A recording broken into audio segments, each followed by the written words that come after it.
সাল ১৯৩৫-এর কাছাকাছি। ছেলেটি ক্যামেরার শাটারের সাথে সুতো বেঁধে মায়ের সাথে নিজেকে ফ্রেমবন্দি করে ফেলল। এটাই সম্ভবত বাঙালির প্রথম সেলফি।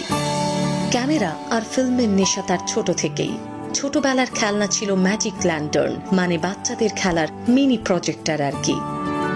বাচ্চাটির হাতেই এই মিনি প্রজেক্টর অচিরেই বদলে গিয়েছিল ফিল্ম ক্যামেরা মিচেল 88-এ এবং তৈরি হয়েছিল বাংলা তথা ভারতীয় চলচ্চিত্র ইতিহাস সৃষ্টিকারী চলচ্চিত্র পথের পাঁচালী।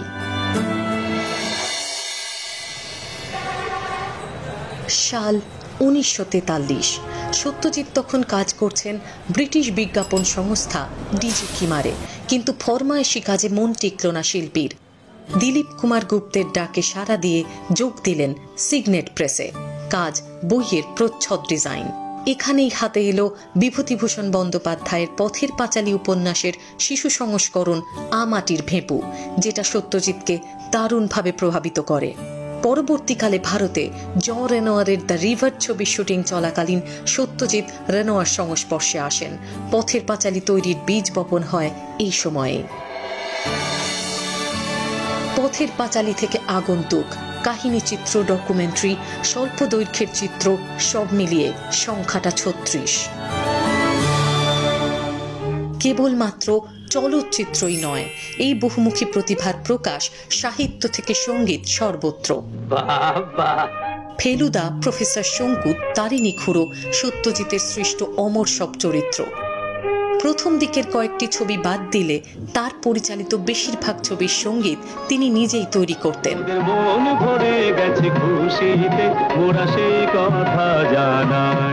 শুনলে অবাক লাগে, এই আশ্চর্য প্রতিভা সম্পন্ন মানুষটির ব্যক্তি জীবন ছিল খুব আড়ম্বরহীন।